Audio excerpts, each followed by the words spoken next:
Welcome to Bell Brothers Brewing, engineers talking about beers. And today we're talking about Hefeweissbier Dunkel from Weihenstephaner.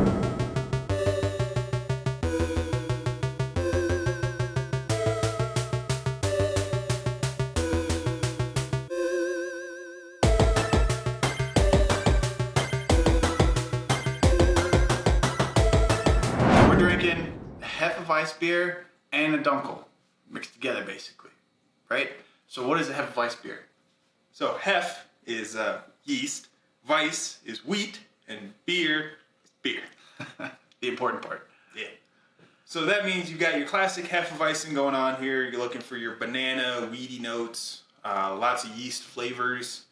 But you got Dunkel, which means it's going to be a darker, more caramely sort of beer, kind of like your classic Dunkel style. This is going to be a pretty smooth transition of both of those together. So what I'm looking forward to on this one is some of those dark caramel flavors from the Dunkel, the Dunkel beer itself, right? So when you talk about those German, darker German beers like the Dunkel, those tend to play into some of those nice caramels, but they tend to do it really smooth, right? Like American tends to be a little overpowered, like the 11, right? And I think because the Germans have been doing it for so long, that this beer tends to be a little more balanced. Usually, because when they're mixing the two different beers, the Hefeweizen and the Dunkel, I'm really hoping that this balances well between those. So you get like a maybe nutty, maybe banana nut, brown caramels, you know, something sweet like that. Not too sweet, that would be cool, but just enough, maybe a little spice, you know, out of the Hef. A little spice from the Hef. From the yeast, right? So that would be kind of cool. You could get some of those kind of clove or black pepper, something like that out of the yeast. So those are going to be really fun. So I'm hoping that this plays well, decent balance, really interesting. Could be a very complex beer. That should be enjoyable. Should be complex. I'm not sure I'm looking forward to any black pepper here, just because it's, you know, that's more leaning into the Belgian styles. And, you know, this is German. Germans usually you don't see a lot of the black pepper. You will get the clove and then banana. I'm really hoping the banana is not overpowering. That is the thing that can ruin a Hef real quick, is just nothing but banana.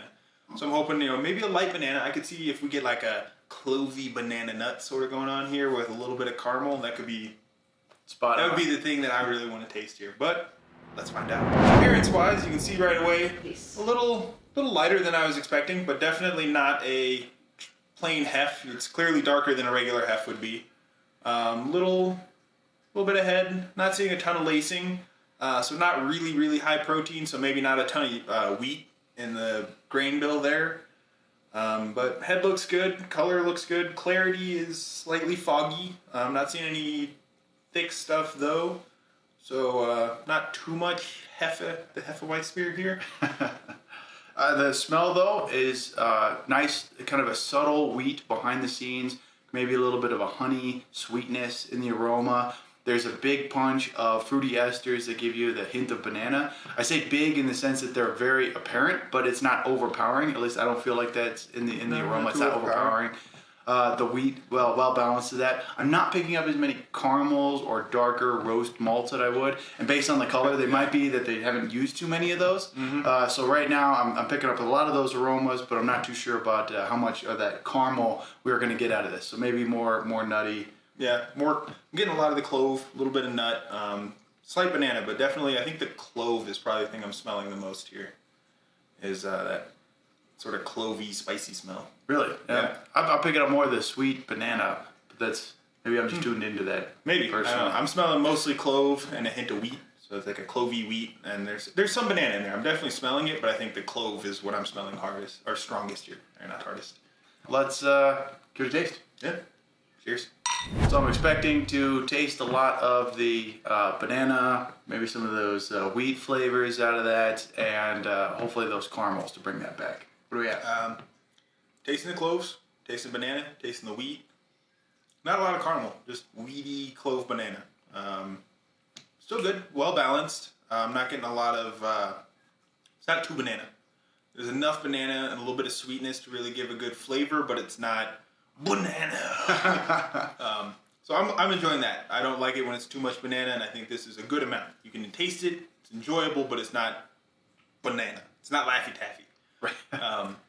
You got the clove that's coming through clearly. You can smell it, you can taste it a little bit, but it's not overpowering and leaning into the can't quite describe it, but when there's too much spice in a beer, it's astringent and it just like bites on your. That's what happens when you overspice any of your food. Yeah. Or if you do if you've ever done like a pumpkin spice and then you put too much pumpkin spice in your pumpkin spice, it just becomes that like overpowering spiced amount where it's not necessarily bad, but it just doesn't taste right across the board. I agree. I think there's a good balance with this guy, where the banana is not too strong. It balances well with the sweetness and the wheat that's coming through, the shining through on the rest of that beer. The Dunkel, I'm really missing a lot of that Dunkel personally. I'm not sure I'm picking up a lot of that. I miss that in the beer. I think it could be pumped up a little bit more. Well, that might be something about the style. We may be misinterpreting. Maybe it's supposed to be just a dark wheat beer, not quite a Dunkel wheat beer. So it's dark, because this is dark for a hef. Yeah. So maybe it's just saying that it's supposed to be a dark hef, not quite a true Dunkel with hef.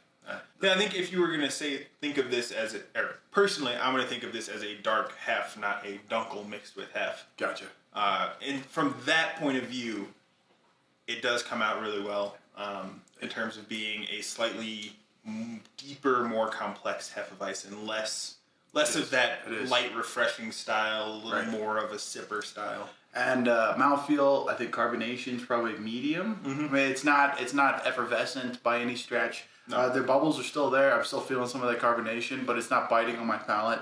The body, probably medium light. I'd give it a smooth medium. Medium. It's very neutral. It's not too overpowering. It's enjoyable. Obviously, the drinkability is pretty high since both of us keep going back to it. So it's pretty easy to put down.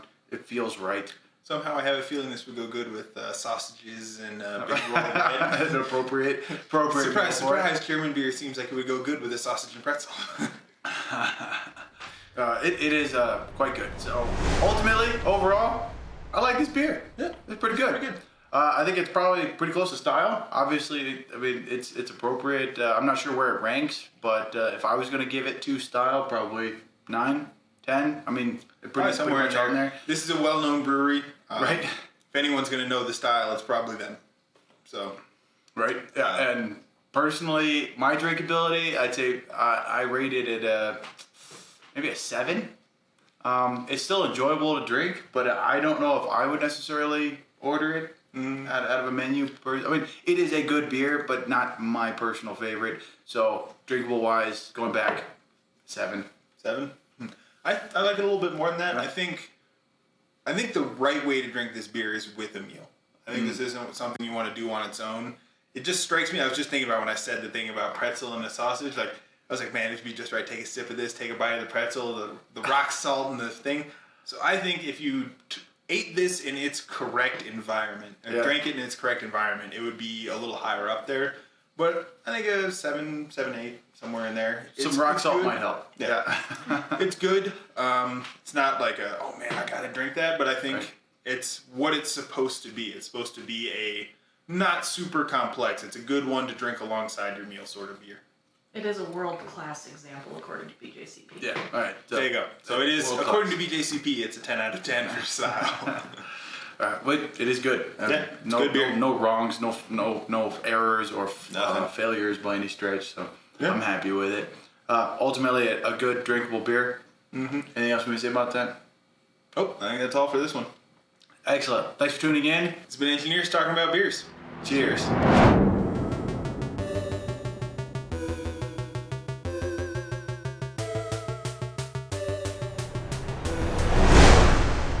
Good job, guys, because in the guide it does specifically say a distinctive banana and clove yeast character. So good job. That's what we're talking about, right? That's the Hefeweiss. Note off camera, after credits B-roll.